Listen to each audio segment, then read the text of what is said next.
Terima kasih Anda masih bersama kami. Bagi Anda yang baru saja bergabung, kami hadirkan kembali 3 berita utama hari ini. Rampas 2 unit ponsel milik buruh pabrik di Ciberem, Kota Cimahi. 2 tersangka begal ditangkap polisi dalam kondisi mabuk. Jasad seorang pria ditemukan dalam mobil dengan kondisi di lakban di Sukabumi.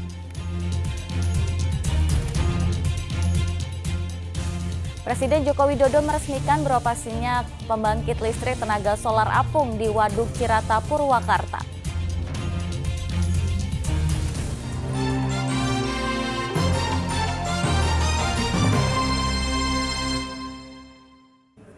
Warga Kutamukti, Desa Kutamekar, Kecamatan Ciampel, Karawang dikagetkan penemuan jasad lelaki yang telah membusuk di perkebunan tak jauh dari permukiman. Diduga korban tewas akibat dibunuh.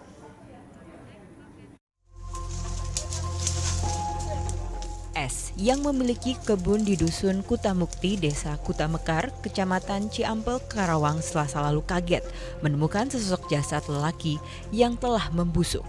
Awalnya ia yang sehari-hari bekerja berkebun mencium bau tak sedap yang diduga dari bangkai hewan dekat rumahnya. Namun saat dicari bukan bangkai hewan yang ditemukan, tapi malah sesosok mayat yang sudah membusuk. Ia pun langsung melaporkan penemuan mayat tersebut ke Mapolsek Ciampel. Tim Inafis dan Satuan Reserse Kriminal Polres Karawang yang datang ke tempat penemuan mayat mengidentifikasi korban berinisial F, seorang karyawan RSUD Karawang. Melihat ada bangkai, beliau memastikan apakah itu bangkai hewan ataukah lain. Ketika didekati ternyata itu adalah tubuh manusia yang sudah mulai membusuk. Kemudian tim identifikasi juga kita turunkan. Korban kita langsung bawa ke RSUD untuk kita lakukan pemeriksaan lebih lanjut. Menunggu hasil otopsi dari laboratorium forensik sehingga untuk memastikan bahwa kematian korban ini apakah betul-betul dibunuh atau ada penyebab lain. Petugas kemudian membawa jasad korban ke Rumah Sakit Umum Daerah Karawang untuk diotopsi. Diduga kuat korban tewas akibat dibunuh. Polisi telah memeriksa adik korban di Polres Karawang dan kini telah melakukan pengejaran kepada terduga pelaku yang datanya sudah dikantongi oleh petugas Satuan Reserse Kriminal Polres Karawang. Samsun Nursyah melaporkan dari Karawang. Komplotan begal kembali berulah di Kota Cimahi Rabu dini hari. 2 lelaki yang merampas telepon seluler milik buruh yang baru pulang dari pabrik dibekuk polisi.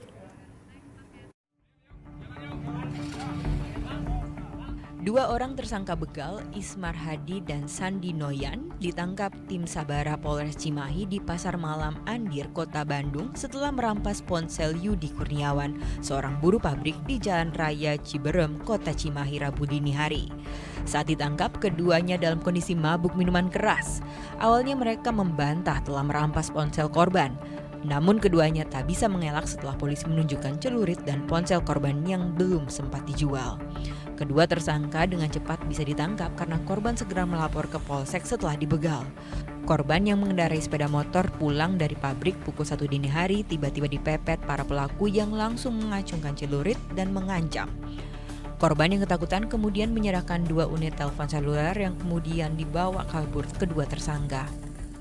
Tim langsung meluncur menyisir ke arah timur dan melakukan pengejaran. Di sekitaran Kota Bandung, tepatnya di wilayah Andir, para pelaku 2 orang berhasil diamankan dengan barang bukti berupa HP milik korban dan juga sajam yang dibawa oleh pelaku. Selain menahan kedua tersangka, polisi juga mengembangkan penyelidikan jaringan komplotan begal yang meresahkan warga Kota Cimahi. Muhammad Abbas melaporkan dari Cimahi. Jasad seorang pria ditemukan dalam mobil dengan kondisi di lakban di Sukabumi. Korban adalah seorang sopir taksi daring asal Depok dan polisi kini mengantongi identitas para pelaku yang diduga membunuh korban.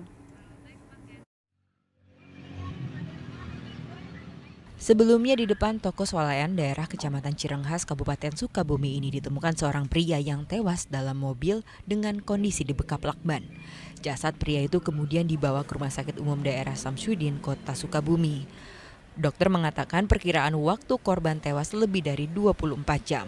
Namun untuk memastikan penyebab kematian, bagian organ korban diproses di laboratorium. Kalau perkiraan waktu kematian, range-nya karena sudah mulai membusuk, gitu ya, yang pasti lebih dari 24 jam. Tapi busuknya sih belum semuanya. Jadi mungkin antara 1 sampai 2 hari. Gitu.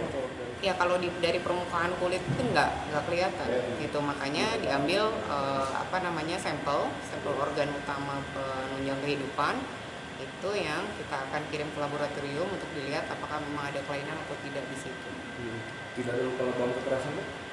Kalau yang dari penglihatan saya tadi itu enggak, tapi itu juga bisa tersamarkan oleh tadi pembusukan tadi ya.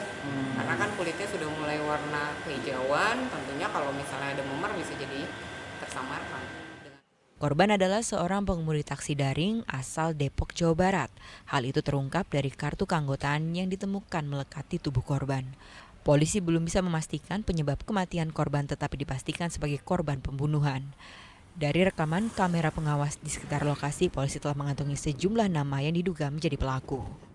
Kondisinya pada saat diketemukan berada di jok kendaraan, dia susahnya bagian di jok tengahnya, di bawah. Pada saat kita temukan. Ada luka-luka dan yang satunya? Kita belum, pada saat itu kita tidak temukan luka-luka. Makanya langsung kita bawa ke rumah sakit RS Samsudin SL untuk melakukan otopsi. Ada kartu salah satu delivery atau semacam Gojek gitu. Driver seperti rental ya seperti. Warga mana dan kalau informasi? Warga Depok ya, warga Depok. Sebelumnya, keluarga mengatakan korban tidak bisa dihubungi sejak Selasa kemarin. Mereka tak menyangka korban ditemukan di Sukabumi dalam kondisi meninggal dunia. Jasad korban sudah dibawa keluarga untuk dikebumikan. Asep Didi melaporkan dari Sukabumi. Kematian seorang pelajar yang diduga dibunuh teman sekelasnya sendiri di Garut menimbulkan duka dan tanda tanya. Bagaimana seorang anak tega membunuh temannya sendiri hanya gara-gara bermain bola voli? Dinas Pendidikan Kabupaten Garut mengaku akan mengevaluasi pola didik anak, terutama pendidikan karakter, agar anak bisa mengelola emosi saat menghadapi masalah tanpa melakukan tindak kekerasan.